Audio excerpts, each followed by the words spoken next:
Hey guys, welcome back to the video. ಈ ವಿಡಿಯೋದಲ್ಲಿ ನಾನು ನಿಮಗೆ ಬಯಾಲಜಿ ಪಾಸ್ ಆಗೋರಿಂದ ಹಿಡಿದು ಔಟ್ ಆಫ್ ಔಟ್ ಸ್ಕೋರ್ ಮಾಡೋರ ಗಂಟ ಏನೇನು ಓದಬೇಕು, ಯಾವ ರೀತಿ ಓದಬೇಕು, ಯಾವ ರೀತಿ ನೀವು ಪೇಪರ್ನ ಬರೀಬೇಕು, ಎಷ್ಟು ಮಾರ್ಕ್ಸ್ ಕ್ವಶನ್ಗೆ ಎಷ್ಟು ಆನ್ಸರ್ ಮಾಡಬೇಕು, ಅದರ ಬಗ್ಗೆ ಎಲ್ಲ ಕಂಪ್ಲೀಟ್ ಇನ್ಫಾರ್ಮೇಷನ್ ತಿಳಿಸ್ಕೊಡ್ತೀನಿ. ಆ್ಯಂಡ್ ಅದಕ್ಕಿಂತ ಮುಂಚೆ ನೀವೇನು ನಮ್ಮ ಚಾನಲ್ಗೆ ಸಬ್ಸ್ಕ್ರೈಬ್ ಆಗಿಲ್ಲ ಅಂತಂದರೆ ಈ ಕೂಡಲೇ ಸಬ್ಸ್ಕ್ರೈಬ್ ಆಗಿ ಮತ್ತು ಪಕ್ಕದಲ್ಲಿರೋ ಬೆಲ್ಲೈಕನ್ನ ಪ್ರೆಸ್ ಮಾಡ್ಕೊಳ್ರಪ್ಪ.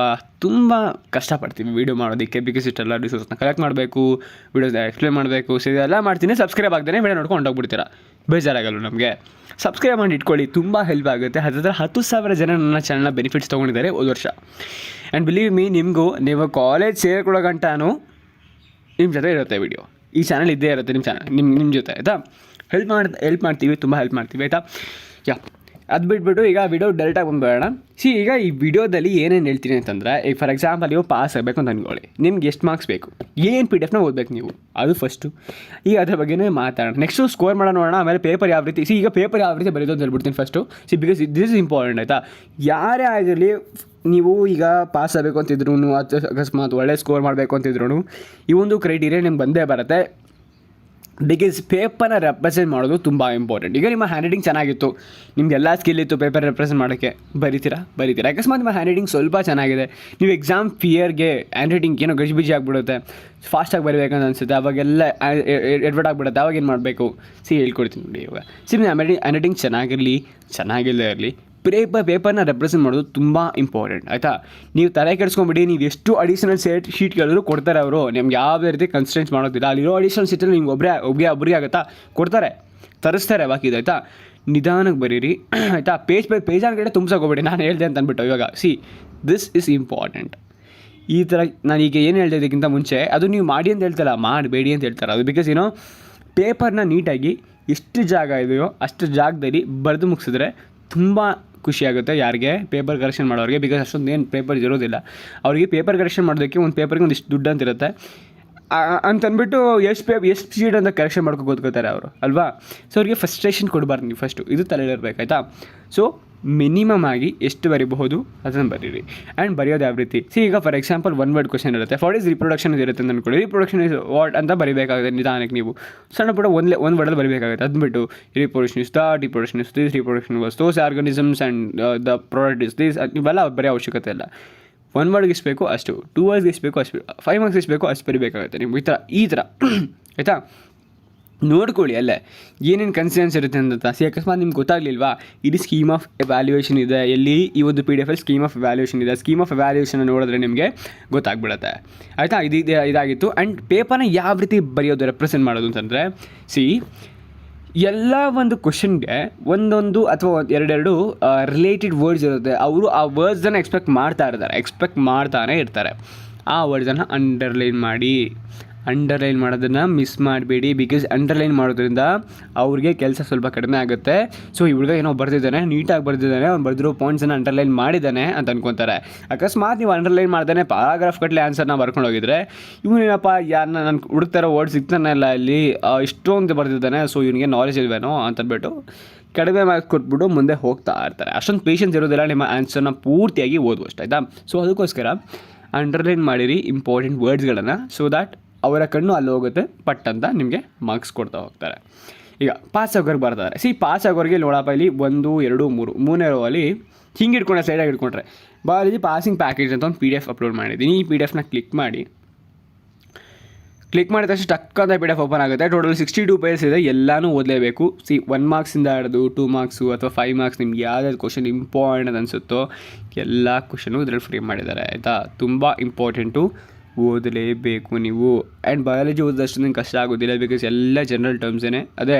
ಆ ಜನರಲ್ ಟರ್ಮ್ಸ್ನ ಬಯಾಲಜಿಕಲಾಗಿ ಎಕ್ಸ್ಪ್ಲೇನ್ ಮಾಡಿರ್ತಾರೆ. ಕೆಲವೊಂದಷ್ಟು ವರ್ಡ್ಸ್ ಡಿಫಿಕಲ್ಟ್, ನಾನು ಅಗ್ರಿ ಆಗ್ತೀನಿ, ಆದರೆ ಅದನ್ನು ಈ ಒಂದು ಸಮಯಕ್ಕೆ ಕಲಿಯಲೇಬೇಕಾಗುತ್ತೆ ನೀವು. ಅಕಸ್ಮಾತ್ ಪಾಸಿಗೆ ತುಂಬ ಕಷ್ಟ ಆಗ್ತಿದೆ ಅಂದರೆ ಬರೋ ಡಯಾಗ್ರಾಮ್ನೆಲ್ಲ ಕಲ್ತ್ಕೊಂಬಿಡಿ ವಿತ್ ಲೇಬಲಿಂಗ್, ಆಯಿತಾ? ಇನ್ನು ಕೆಲವೊಂದಿಷ್ಟು ಸಣ್ಣ ಪುಟ್ಟ ಕ್ವಶನ್ ಅಟೆಂಡ್ ಮಾಡಿದ್ರೆ ಆರಾಮಾಗಿ ಪಾಸ್ ಆಗಿಬಿಡ್ತೀರಾ. ಇದು ಬರೀ ಪಾಸ್ ಆಗೋರಿಗೆ. ನೆಕ್ಸ್ಟು ಪಾಸ್ ಆಯಿತಾ? ನೆಕ್ಸ್ಟ್ ಹೋಗೋಣ. ನೆಕ್ಸ್ಟ್ ಲೆವೆಲ್ ಪಾಸ್ ಆಯಿತು ಒಂದು ಒಳ್ಳೆ 50 ಮಾರ್ಕ್ಸ್ ಸ್ಕೋರ್ ಮಾಡಬೇಕು. ಅವಾಗ ಏನು ಮಾಡಬೇಕು ಅಂತಂದರೆ, ಪ್ರೀವಿಯಸ್ ಇಯರ್ ಪೇಪರ್ ಮತ್ತು ಮಾಡೆಲ್ ಕ್ವಶನ್ ಪೇಪರ್ನ ರಿವೈಸ್ ಮಾಡಿ, ಪ್ರಾಕ್ಟೀಸ್ ಮಾಡಿ. ಅದಕ್ಕೆ ವ್ಯವಸ್ಥೆ ಇಲ್ಲಿ ಮಾಡಿದ್ದೀನಿ ನಾನು. 1, 2, 3 ಇದಷ್ಟೇ ಅಲ್ಲ, ಕೆಳಗಡೆ ಇದೆ ಪೇಪರ್ಗಳು. ಸ್ಕೀಮ್ ಆಫ್ ಎವ್ಯಾಲ್ಯೂಯೇಷನ್ ಇದೆ, ಅಲ್ಲೂ ಇದೆ ಸ್ಕೀಮ್ ಆಫ್ ಎವ್ಯಾಲ್ಯೂಯೇಷನ್ನು ಮತ್ತು ಬಯಾಲಜಿ ಪೇಪರ್, ಇದೆಲ್ಲ ಇದೆ. ಇದನ್ನೆಲ್ಲ ಓದ್ಕೊಂಡ್ಬಿಟ್ರೆ ನೀವು ಬಿಲೀವ್ ಮೀ ಇಷ್ಟು ಕ್ವಶನ್ ಓದ್ಕೊಬಿಟ್ರೆ ನೀವು ಆರಾಮಾಗಿ 80+ ಸ್ಕೋರ್ ಮಾಡ್ತೀರಾ. ಸೊ ವರಿಯಾಗ ಅವಶ್ಯಕತೆ ಇಲ್ಲ, ಆರಾಮಾಗಿ ಸ್ಕೋರ್ ಮಾಡಬಹುದು. ಆ್ಯಂಡ್ ಇದು ಅಷ್ಟೊಂದೇನು ಕಷ್ಟ ಅಲ್ಲ ಓದಲಿಕ್ಕೆ. ಬಿಕಾಸ್ ಈಗ ಅಕಸ್ಮಾತ್ ಪೇಪರ್ ಸಿಕ್ಬಿಡ್ತದೆ ಅಂದ್ಕೊಳ್ಳಿ, ಇವತ್ತು ನಾಳೆ ಪೇಪರು ಓದಲ್ಲ ನೀವು, ಓದ್ತೀರಾ. ಅದೇ ಥರನೂ ಇಲ್ಲಿದೆ, ಇಲ್ಲಿ ಕ್ವಶನ್ ಇದೆ, ಇಲ್ಲಿ ಆನ್ಸರ್ ಇದೆ, ಆರಾಮಾಗಿ ನೋಡಿ ಕ್ವಶನ್ ನೋಡ್ಕೊಳ್ಳಿ, ಇಲ್ಲಿ ಆನ್ಸರ್ ನೋಡ್ಕೊಳ್ಳಿ, ಕಲ್ತ್ಕೊಂಡು ಹೋಗಿ ಆಯಿತಾ. ಪ್ರತಿಯೊಂದನ್ನು ಪ್ರಾಕ್ಟೀಸ್ ಮಾಡಿ ಇರತಕ್ಕಂಥದ್ದು ಲೈಕ್ ಒಂದು ಒಳ್ಳೆ ಮಾರ್ಕ್ಸ್ ಬರುತ್ತೆ ನಿಮಗೆ ಆಯಿತಾ.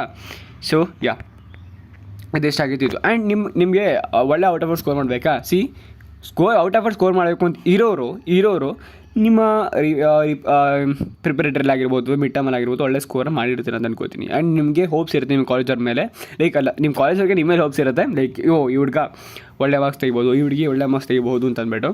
ಸೊ ಅವರು ನಿಮಗೆ ಇಂಟರ್ನಲ್ಸಲ್ಲಿ ಆಗಿರ್ಬೋದು, ಪ್ರಾಕ್ಟಿಕಲ್ಸಲ್ಲಿ ಆಗಿರ್ಬೋದು ಅಡ್ಜಸ್ಟ್ಮೆಂಟ್ ಮಾಡಿ ಔಟ್ ಆಫ್ ಔಟ್ನೇ ಕೊಟ್ಟಿರ್ತಾರೆ. ಸೊ ಅವ್ರ ನಂಬಿಕೆನ ಉಳಿಸ್ಕೋಬೇಕಾಗಿರುತ್ತೆ, ನಿಮ್ಮ ಜವಾಬ್ದಾರಿ. ಏನೇನು ಸಾಧ್ಯ ಆಗುತ್ತೆ ಓದಲಿಕ್ಕೆ ಎಲ್ಲನೂ ಓದಿ ಆ್ಯಂಡ್ ಎಲ್ಲ ಕಾಮಾಗೆ ತೊಗೊಳ್ಳಿ. ಆ್ಯಂಡ್ ನಿಮ್ಮ ಪೇಪರ್ ಈಸಿ ಇರುತ್ತೆ, ಸ್ಟ್ರೆಸ್ ಆಗೋ ಅವಶ್ಯಕತೆ ಇರೋದಿಲ್ಲ. ಬಿಕಾಸ್ ನಮ್ಮದು 2019 ಬ್ಯಾಚು ಅವಾಗಷ್ಟೇ ಡೆಡ್ಲಿಯಾಗಿ ಕೇಳಿದ್ರು ಪೇಪರ್ನ. ಬಿಕಾಸ್ ಬಿಲೀವ್ ಮೀ, ಆವಾಗ ಕ್ವಶನ್ಸ್ ಯಾವ ರೀತಿ ಬಂದಿತ್ತು, ಯಾವ ಕಡೆಯಿಂದ ಬಂದಿತ್ತು, ಕೆಲವೊಂದಷ್ಟು ಕ್ವಶನ್ಸ್ಗಳು ನನಗೆ ಗೊತ್ತೇ ಇರಲಿಲ್ಲ ಆಯಿತಾ. ಒನ್ ವರ್ಡ್ ಕ್ವಶನ್ಗಳು CET ರೇಂಜ್ ಕ್ವಶನ್ನ ಕೇಳಿದರು ಆಯಿತಾ. ಅಷ್ಟೊಂದು ಡೀಪಾಗಿ ಏನು ಕ್ವಶನ್ ಕೇಳೋದಿಲ್ಲ ನಿಮಗೆ, ಬಿಕಾಸ್ ಈಸಿನೇ ಇರುತ್ತೆ. ಅದು ಆವಾಗ ಎಕ್ಸ್ಪೀರಿಯನ್ಸ್ ಮಾಡಿದ್ದಾರೆ ಅವ್ರ ಹೆಸರು ಸುಬ್ರಹ್ಮಣ್ಯ ಅಂತಲೂ ಬರುತ್ತೆ, ನನಗೆ ಗೊತ್ತಿಲ್ಲ. ತುಂಬ ಜನ ಬೈಕೊಂಡಿದ್ರು ಮಾತ್ರ, ಬಿಕಾಸ್ ತುಂಬ ಜನ ಫೇಲ್ ಆಗಿದ್ರು. ಆ್ಯಕ್ಚುಲಿ ಬಯಾಲಜಿ ಒಂದೇ ಹೋಪ್ಸ್ ಇದ್ದಿದ್ದು ಅವರಿಗೆ. ಬಯಾಲಜಿ ಎಲ್ಲ ಡಯಾಗ್ರಾಮ್ಯಾಟಿಕ್ ಸಬ್ಜೆಕ್ಟು, ಕೆಲವೊಂದು ರಿಪೀಟೆಡ್ ಕ್ವಶನ್ಸ್ ಇರ್ತವೆ, ಅಷ್ಟು ಓದ್ಕೊಂಡ್ಬಿಟ್ರೆ ಸಾಕು, ಔಟ್ ಆಫ್ ಔಟ್ ಸ್ಕೋರ್ ಮಾಡ್ಕೊಬೋದು ಅಂತ ಬಂದಿರ್ತಾರೆ ಆಯಿತಾ, ಅಥವಾ ಪಾಸ್ ಆಗ್ಬೋದು ಅಂತ ಬಂದಿರ್ತಾರೆ. ಅವ್ರಿಗೇನಾಗ್ಬಿಡ್ತು, ಅವ್ರ ನಂಬಿಕೆ ಮೇಲೆ ಏಟ್ ಬಿದ್ದುಬಿಡ್ತು. ಅಂದರೆ ಆ ಪೇಪರ್ನ ಡಿಫಿಕಲ್ಟ್ ಮಾಡಿಬಿಟ್ಟಿದ್ರು ಅವರು ಆಯಿತಾ. ಆ ಪೇಪರ್ ಡಿಫಿಕಲ್ಟ್ ಮಾಡಿದ ಕಾರಣ ಅವರಿಗೆ ಬರೆಯೋಕ್ಕಾಗಲಿಲ್ಲ. ಸೊ ಈಗಾಗ್ಬಿಡ್ತು ಆಯಿತಾ. ಆ ಥರ ಮಾಡ್ಕೊಂಬೇಡಿ ನೀವು. ಇಲ್ಲಿ ಸ್ಕೀಮ್ ಆಫ್ ವ್ಯಾಲ್ಯೂಷನ್ ಇದೆ, ಎಷ್ಟು ಮಾರ್ಕ್ಸ್ ಬರುತ್ತೆ, ಎಷ್ಟು ಆನ್ಸರ್ಗೆ ಅಥವಾ ಎಷ್ಟು ಕ್ವಶನ್ಗೆ ಎಷ್ಟು ಆನ್ಸರ್ ಬರೀಬೇಕು ಅಂತ ನೋಡಿಲ್ಲಿದೆ ನೋಡಿ. ಫಾರ್ ಎಕ್ಸಾಂಪಲ್ ನೋಡ್ಕೊಳ್ಬೋದು ನೀವು ಇಲ್ಲೇ 1 ಮಾರ್ಕ್ಸ್ ಎಷ್ಟು ಬರೀಬೇಕು, ಅಥವಾ 2 ಮಾರ್ಕ್ಸ್ ಎಷ್ಟು ಬರೀಬೇಕು ಆಯಿತಾ. 3 ಮಾರ್ಕ್ಸ್ ಕ್ವಶನ್ಗೆ ಎಷ್ಟು ಬರೀಬೇಕು, 5 ಮಾರ್ಕ್ಸ್ ಕ್ವಶನ್ಗೆ ಎಷ್ಟು ಬರೀಬೇಕು, ಇದ್ರ ಬಗ್ಗೆ ಕಂಪ್ಲೀಟ್ ಇನ್ಫಾರ್ಮೇಷನ್ ಇದರಲ್ಲಿದೆ. 12 ಪೇಜಸ್ PDF ಆರಾಮಾಗಿ ನೋಡ್ಕೊಂಡು ಬರಿಬಹುದು. ಇಲ್ಲಿ ಡಯಾಗ್ರಾಮ್ ಆಲ್ರೆಡಿ ಇನ್ಕ್ಲೂಡ್ ಮಾಡಿಲ್ಲ ಆಯಿತಾ. ಡಯಾಗ್ರಾಮ್ ಬಿಟ್ಟು ಬೇರೆ ಏನಿದೆ, ಎಷ್ಟು ಮಾರ್ಕ್ಸ್ ಬರೀಬೇಕು ಅನ್ನೋದ್ರ ಬಗ್ಗೆ ಇನ್ಫಾರ್ಮೇಷನ್ ಇದೆ. ಅದೇ ಥರ ಬೇರೆ ಸ್ಕೀಮ್ ಆಫ್ ವ್ಯಾಲ್ಯೂಷನ್ ನೋಡ್ಬೋದು ನೀವು ಇಲ್ಲಿ ಆಯಿತಾ.